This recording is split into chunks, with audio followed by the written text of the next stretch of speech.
Avoid that. All right. Well, let's go straight into what we have for you today. Good morning, everyone, and welcome to FCT Brief. The controversial statement attributed to former U.S. President Donald Trump alleging genocide and violence across African nations has sparked mixed reactions across the continent and beyond. Many see it as another example of how Africa is often misunderstood, misrepresented, and unfairly labeled in Western political narratives. This morning, we'll take a closer look at the implication of such rhetoric, not just for Africa's global image, but for diplomatic relations, trade, and psychology of a continent striving to tell its own story. What do these recurring negative portrayals mean for Africa's development trajectory? And how can African leaders and institutions push back against narratives that diminish the continent's dignity and progress? We'll also explore the broader context, how misinformation, political bias, and Western-centric storytelling continue to shape global perceptions of Africa, and what must change to ensure a more balanced and respectful representation of the continent on the world stage. Joining us to unpack these critical questions is Dr. Abdul-Jhalil Tafawa Balewa, a former presidential aspirant under the PDP, statesman and thought leader with deep insights into Africa's place in the global order. He'll be sharing his perspectives on how the continent can reclaim its image, redefine its story, and respond strategically to negative global labels. You're welcome to FCT Brief. Good morning. Thank you for having me. All right. Let's start this way. President Trump's statement about genocide in Nigeria has refused to leave the stage of narratives. And how does this talk? What does this say about us in Nigeria and about Africa? That from time to time, Western powers define and misrepresent who we are, and somehow Africans swallow the bits, and we accept their narrative. What does that say about how we look at ourselves and how we present ourselves to the global world? There's an old Latin saying, "Possuint quia posse videntur." They can because they think they can. Now, for a very long time, during colonialism, and we're still very close to the edge of that mindset, whereby whatever they say about us, if you keep calling a goat a dog, for after a while, it will start acting like a dog. We are not as bad as they think we are.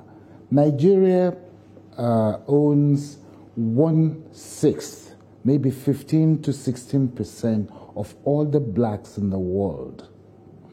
Nigeria also sits on about 56 different elements in the periodic table. Nigeria is also, if you look at Africa as a gun, Nigeria is where the trigger is, both population-wise, educationally, and so on and so forth. For an instance, if you look at the United States, the Nigerians in the United States have an 80% rate of graduation from school. The whites that Mr. Trump mainly represents are under 40%. These are the types of things that happen in the world that we need to correct ourselves. One, if you look at the presidents that have been very good towards Africa, Bush Jr. was the last one. He brought in AGOA, the African trade thing, and Clinton also, and before him, Carter. There's something common about the three of them. They're very well educated. I will never call the president of another country illiterate, but at the moment, what we're getting from the United States is not from an educated mind. There are so many different things happening in Nigeria at the moment, caused by those developed countries or the northern hemisphere that have not been taken into consideration. Climate change. We have desertification. In some places there are floods. In some there are the dryness. Drought. Thank you. Now, these two conditions call for migration of individuals, especially in the area that is said that a lot of our people have been murdered. As I said yesterday at the Commonwealth Institute, one Nigerian dead is too many. No Nigerian should die or be killed by any foreigners. And I'm not pointing fingers, but these people that are killing us in the northern periphery of our borders are coming in with such sophisticated weapons. And I remember during President Obama's time that President Jonathan could not even get any real arms from anywhere. We were forbidden to do that. Later on, rumor had it that some of the monies from AID and some other agencies, some parts of the budget cannot really be accounted for. And we also know that Ukraine, for the longest while, have supplied so many different parts of West Africa, especially in arms. So you wonder, what is it? We have an educated population, we have a younger population, we have a rich land, we have arable land, we have everything going on for us through the next generations. And now we're just being attacked for no reason. It doesn't, I mean, it may not make sense because humans are irrational, but there is a rational way that they think. And we know that they're looking for something from us. It will behove us to find whatever those things are and make sure that we develop those things by ourselves. The African free trade only accounts for 15 to 18% of trade with us. What is wrong with us? If we have all these educated people, we have all these young people, why can't we develop our own? That's a very valid question, but I'm prompted for us to take a quick break. So we'll continue the conversation right after this short break. Thank you for staying with FCT Brief. Now we'll go back into our conversation. Rightly so, a lot of people have tagged President Trump's comments under different labels. Some are upset about it, some welcome the idea. But do you also think that it is time for us, is a wake-up call for Nigeria to strengthen its institutions, governance, and global voice? Take a look at the fact that Nigeria currently lacks ambassadors in several key countries. Has this diplomatic vacuum weakened the country's global standing and response to external criticisms? This is true. We definitely need people who are well educated and well honed on our country to be able to speak for the country outside. That is one. But we have 5 presidents alive now. I haven't heard anything from any of them. Without those ambassadors, these 5 presidents that got us where we are now can speak up. and say, you know, Nigeria does not target any particular religion, that our problems are complex. It has to do with land, it has to do with water resources, it has to do with so many different things. We don't have any problem. In so many families, you have Muslims and Christians. And why will you be killing your own family? These people that are killing our people are alien to us. They're not part of us. And so what is missing? One thing I must say, though, President Tinubu has been the most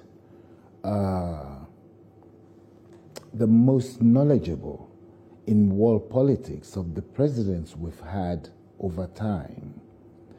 And he's trying as much as possible, but there have been so many gaps in our growth that it's not possible to fill everything at the same time. Sorry, I'm coming in here. You're talking about former presidents to speak up and change the narrative. Yes. But we've had so many people online, you know, speaking up and trying to tell the story of Nigeria, although coming a bit late, but people are beginning to speak up about, you know, the Nigerian story. And a lot of people accept that, you know, this is a complex issue. It's reducing it to religion alone is like, you know, belittling the matter.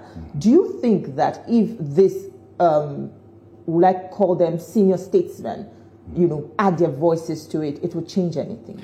Most definitely. There may be so many uneducated Americans saying different things. When Trump comes out, there's a totally different color to it. When these past presidents come out, they have name. So they will give a lot better emphasis on what those problems are and what we've been doing to correct them.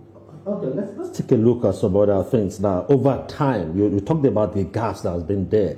Over time, there are certain narratives that we've accepted. Like, who defines what is human right, for instance? You saw what is going on. You can see what is going on in the U.S. And will somebody say it's an abuse of human rights of citizens over there when you withdraw? But to them, it's not. But here, they define what human right is for us. They define what democracy is for us.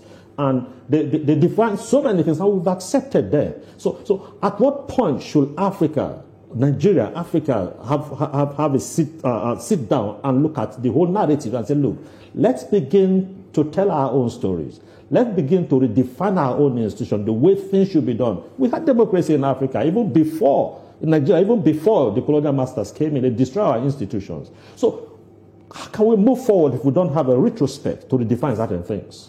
As I said earlier, I think we're too accepting.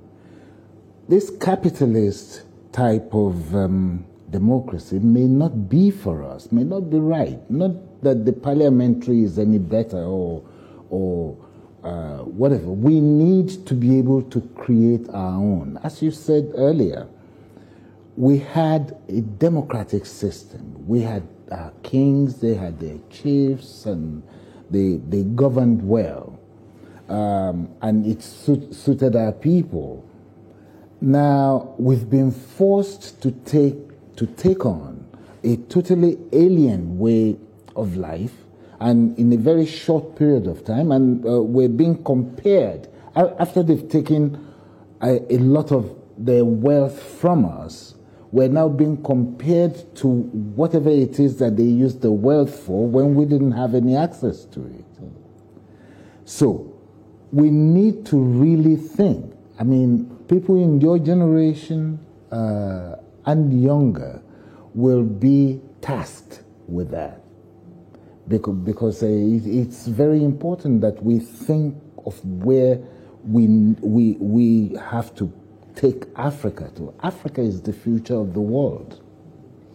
Well, Africa is demanding a permanent seat right now at the United Nations Security Council. Yeah. But will that truly affirm the continent's sovereignty, or it simply offers a symbolic validation without real power? It's a shame. it's disgusting that Africa has to fight for that. Look how few Europeans are. They have so many seats.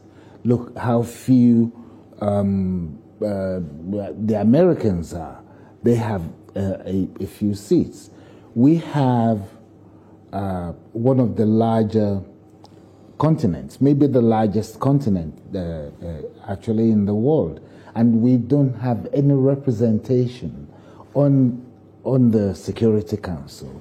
So we're being ruled constantly by people that don't understand us, don't understand our needs, and they're just dictating what we should do. Even shepherds talk to the shepherd dog and their animals a little bit better than what we have now.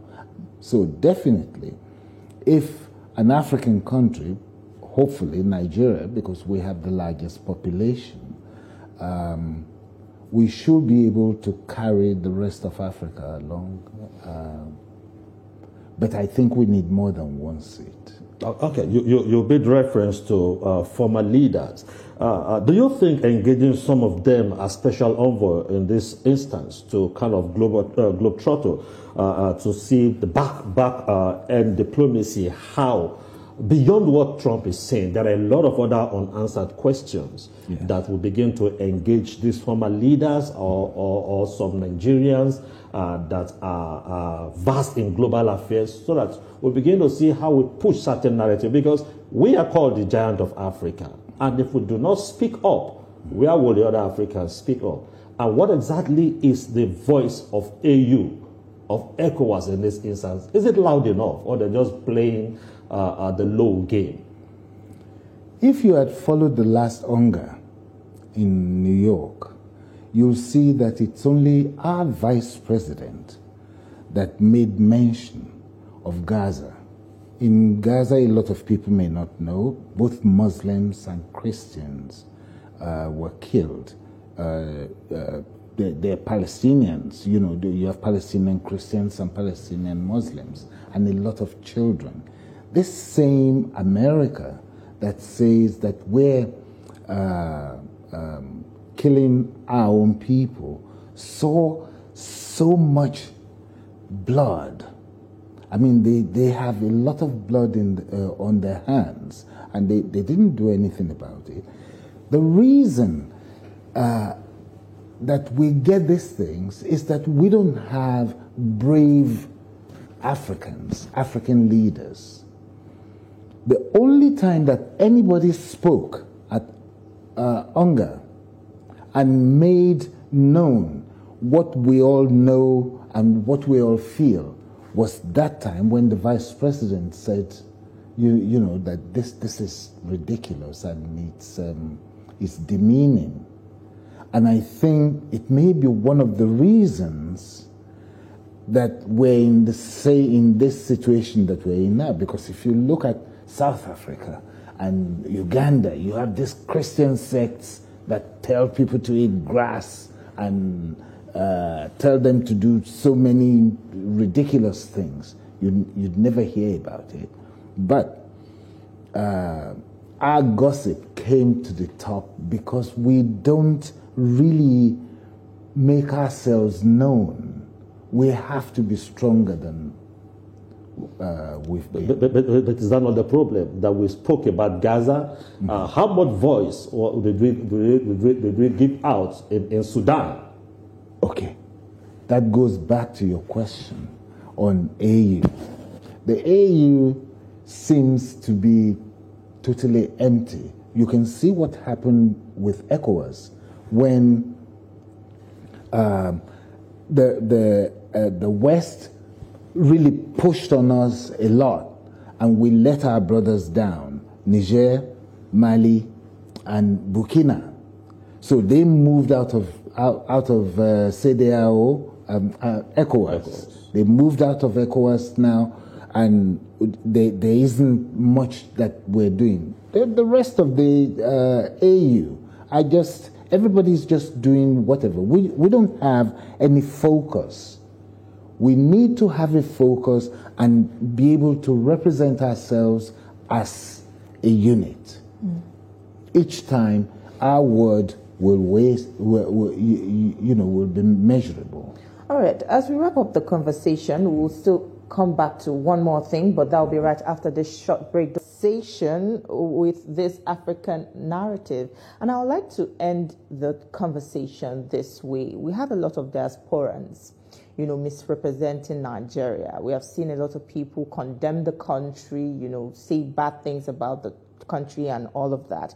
And would you say this also comes from, a disconnect between them who are living in the diaspora and whom probably they don't really understand the situation of things? It's just based off what they get on the social media, and they have also fueled this negative narrative against Nigeria. Most definitely. I think you're maybe 99% correct on that. This problem actually started with a Nigerian in Oklahoma who contacted his... Texas. No, in Oklahoma. Contacted a senator, a Republican senator who carried it out. That's one side to it. The other side, maybe if they are on a side that seem to be punished, like now that this thing is out, maybe the Christian comes. This particular guy is from Benue State, and Benue is largely a Christian state. He might, feel like that, and he might have been away from Nigeria a long time. So after a while, after you've lived outside the country for some time, you have a near sacred thought of the country. Nothing should go wrong, nothing should be bad in the country, but you really don't have any feeling or like a day-to-day person will have. Yes, you're correct. And that can be changed with the VON, TVC, which is seen out there, and other public television channels. They can educate. Dr. Abdul-Jhalil Tafa Balewa, it's a pleasure speaking with you this morning. Thank you so much.